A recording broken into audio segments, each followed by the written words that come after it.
بسم اللہ الرحمن الرحیم۔ ناظرین، نئی اپڈیٹ کے ساتھ حاضر خدمت ہیں۔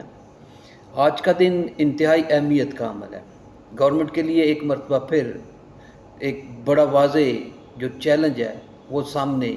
کھڑا ہے، اور وہ چیلنج کیا ہے کہ آئینی ترامیم جن کا پچھلے 2-2.5 ماہ سے ہم تذکرہ مسلسل سن رہے ہیں، اور اس کی بازگشت جو ہے وہ ہر جگہ پہ سنی جا رہی ہے، انہیں ہر صورت پاس کروانا ہے۔ اسے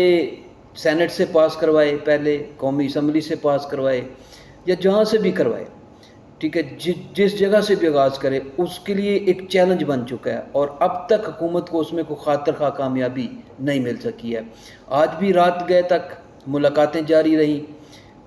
پہلے پی ٹی آئی لیڈرز جو تھے مولانا فضل الرحمان سے ملنے کے لیے ملے، طویل ملاقات ہوئی۔ اس کے بعد جو ہے نا انہوں نے میڈیا سے بات کی، جس کے اندر مولانا نے اپنے خدشات کا واضح اظہار کیا۔ تو ابھی اس ملاقات کی بازگشت جو تھی وہ ختم نہیں ہوئی تھی کہ پرائم منسٹر بلاول بھٹو زرداری اپنے پورے وفد کے ساتھ، اعظم وزیر تارڑ وغیرہ، اسحاق ڈار کے ساتھ، وہ مولانا کی رہائش گاہ کے اوپر پہنچ گیا، اور پھر رات گئے یہ طویل ملاقات ہوئی، جس میں اندرونی کہانی جس کے سامنے آ چکی ہے کہ اس ملاقات کے اندر کیا کچھ ہوا۔ تو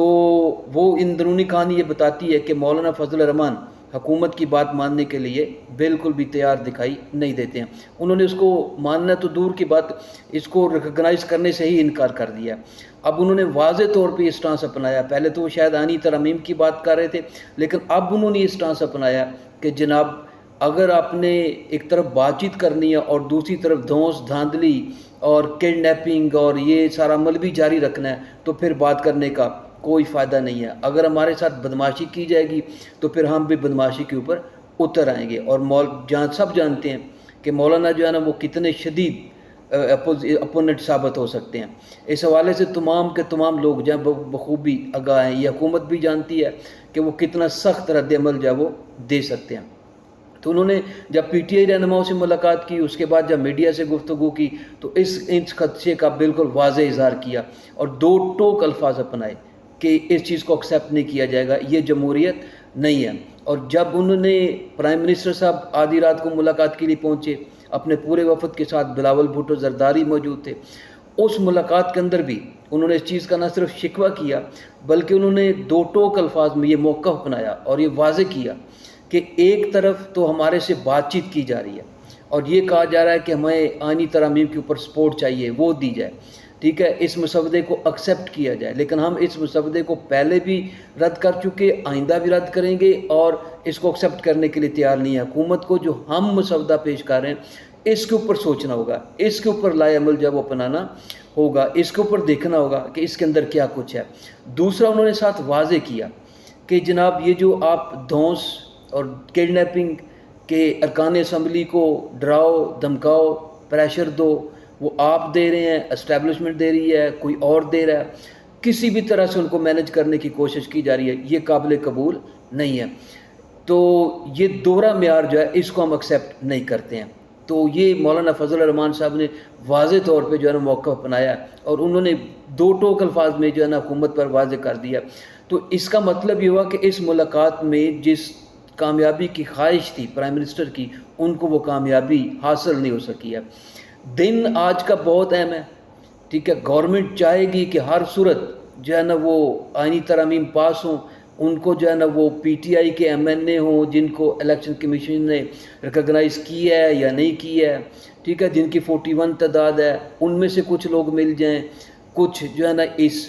جو ہے نا وہ جے یو آئی میں سے مل جائیں، کیونکہ یہ خبریں بھی آ رہی ہیں کہ حکومت جو ہے وہ جے یو آئی میں فارورڈ بلاک بنانے میں کامیاب رہی ہے۔ کچھ ذرائع یہ خبریں جو ہے نا وہ دے رہے ہیں کہ حکومت اس کے اندر بھی کامیاب ہو چکی ہے۔ 4 سے 5 یا 6 لوگ جو ہیں ان کی سپورٹ جو ہے وہ قومی اسمبلی اور سینٹ میں جو ہے نا وہ ان کو مل چکی ہے، اور اس کا ایک ہی طریقہ استعمال کیا گیا کہ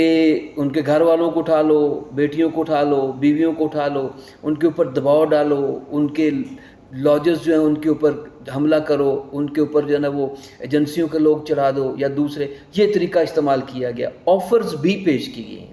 ٹھیک ہے نا۔ اس کا ذکر جو ہے وہ مولانا فضل الرحمان نے اس ملاقات کے اندر کیا ہے کہ ہمارے لوگوں کو آفرز کرنا جو ہے وہ چھوڑ دیں، ورنہ اس کا ان کے نتائج جو ہیں وہ اچھے نہیں نکلیں گے۔ تو فضل الرحمان صاحب آج بھی وہیں پہ سٹینڈ کرتے ہیں جہاں پہ وہ پہلے دن تھے. وہ اس مسودے کو کسی بھی صورت ایکسیپٹ کرنے کے لیے تیار نہیں ہے، بلکہ دو ٹوک موقف اپناتے ہوئے دکھائی دے رہے ہیں. تو آج بھی حکومت کو کوئی خاص کامیابی ملتی ہوئی دکھائی نہیں دے رہی ہے. اگر حکومت کو آج بھی بیک فٹ پر جانا پڑتا ہے کہ اس کی آئینی ترامیم جو ہے وہ پاس نہیں ہوتی ہیں، سینٹ سے بے شک شروع کریں. جیسے خبریں آ رہی ہیں کہ حکومت نے سینٹ میں جو ہے نا وہ اس کو لانے کی جو ہے نا وہ پہلے فیصلہ کیا ہے کہ کیبنٹ کا سیشن ہو، اس کے بعد جو ہے نا وہ ان آئینی ترامیم کو جو ہے نا وہ سینٹ کے اندر پیش کیا جائے اور وہاں سے جو ہے نا ان کو پاس کروایا جائے. لیکن لگتا نہیں ہے کہ حکومت کو اس کے اندر کامیابی ملتی ہے. اگر حکومت کو کامیابی نہیں ملتی ہے تو اس کا کیا مطلب ہوگا؟ ایک بہت بڑا سوال ہے کہ اگر حکومت کو اس مقصد میں کامیابی نہیں ملتی ہے تو اس سے کیا مطلب ہوگا کہ حکومت ناکام ہو گئی. انہیں چاہیے پھر خود بخود کہ جو ڈیڈ لائن دی جا رہی تھی اکتوبر نومبر کی وہ پوری ہوتی ہوئی دکھائی دے رہی ہے کہ حکومت کو چاہیے کہ وہ خود بخود حکومت چھوڑ دے. کہ وہ اگر آئینی ترامیم کروانے میں ناکام رہتی ہے تو اس کا مطلب یہ ہے کہ اس کے پاس تو قومی اسمبلی یا سینٹ کے اندر اکثریت ہی نہیں ہے. اس کے پاس جو 2/3 اکثریت چاہیے حکومت برقرار رکھنے کے لیے وہ تو اس کے پاس ہے ہی نہیں. جب وہ نہیں ہے تو اس کا مطلب یہ ہے کہ they don't deserve to continue, کہ انہیں اس کو کنٹینیو رکھنے کی اجازت نہیں دی جا سکتی ہے کہ وہ یہ کام کریں. لیکن مسئلہ یہ ہے کہ اس وقت حکومت اپنا پورا زور لگا رہی ہے، ٹھیک ہے، اپنے جو ہے نا وہ ہر طریقے سے جائز ناجائز ہر طریقے سے کوشش کر رہی ہے کہ ان آئینی ترامیم کو ہر صورت جو پاس کروایا جائے تاکہ 25 تاریخ جو قاضی جسٹس فائز عیسیٰ کی جو ریٹائرمنٹ ہے اس سے پہلے یہ آئینی جو ترامیم ہے یہ ہو جائیں، آئینی عدالت بن جائے اور اس کے اندر جو باقی مجوزہ تجاویز ہیں، ٹھیک ہے نا، وہ بھی ساری کی ساری امپلیمنٹ ہو جائیں اور اس کے بعد جو ہے نا ان کی خواہش جو ہے وہ پوری ہو جائے. قاضی صاحب گھر جانے کی بجائے وہ سیدھے جو ہے نا وہ آئینی کورٹ کے اندر چلے جائیں اور اس کے چیف جسٹس جو ہے وہ بن جائیں تاکہ ان کی جو خواہش یا ان کے جو مقاصد ہیں وہ پورے ہو سکیں. لیکن ایسا ہوتا ہوا دکھائی نہیں دے رہا. سب سے بڑی رکاوٹ جو اس رستے میں بن رہے ہیں وہ مولانا فضل الرحمان ہے اور وہ کسی بھی صورت ماننے کے لیے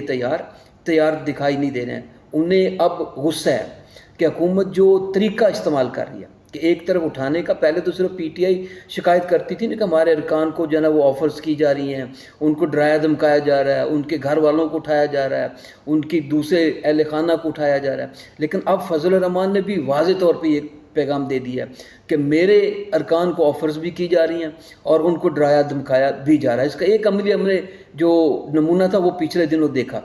کہ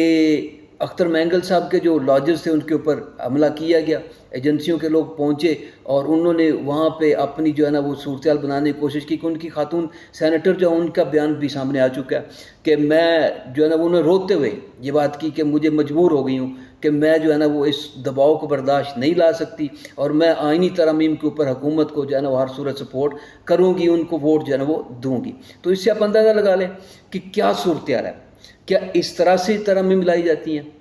جب 18ویں ترامیم لائی گئی تھی تو 9 ماہ لگ گئے تھے،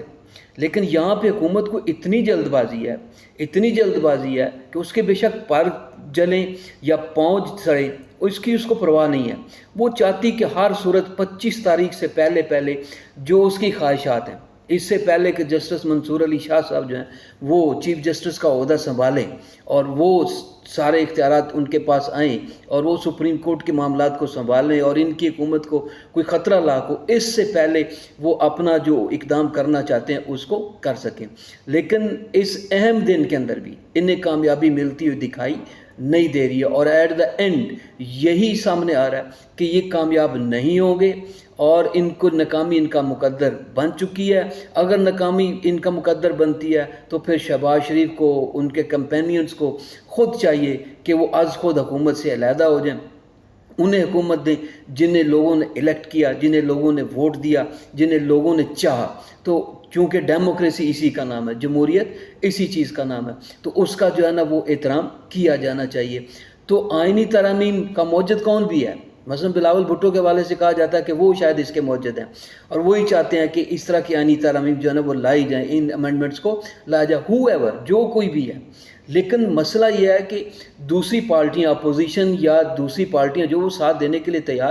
تیار نہیں ہیں. اور مولانا جو بعض آئینی عدالتی اصلاحات کے اوپر لانے کے اوپر تو وہ اتفاق کرتے ہیں، لیکن ان کی جو مجوزہ اس کے اندر باقی مسودے کے اندر ترامیم ہیں ان کو قبول کرنے کے لیے تیار نہیں. ان کا پہلے دن سے یہ سٹانس ہے، ٹھیک ہے، کہ یہ باقی کی ساری کہ ججز کے اپوائنٹمنٹ کیسے ہوگی، کیا جو سول لوگوں کا جو کیس ہے وہ ملٹری کورٹ کے اندر جائے گا نہیں جائے گا، ان کو میں ایکسیپٹ کرنے کے لیے تیار نہیں ہوں. اور بل انہوں نے اپنا مسودہ اختیار کیا، ٹھیک ہے، اور وہ چاہتے ہیں کہ ان کی تجاویز کے اوپر جو عمل کیا جائے. تو اس سے اندازہ لگا لیں کہ حکومت کو کتنی کامیابی مل سکتی ہے اور وہ کہاں تک کامیابی لے سکتے ہیں. ملتے ہیں اگلے ویڈیو کے اندر.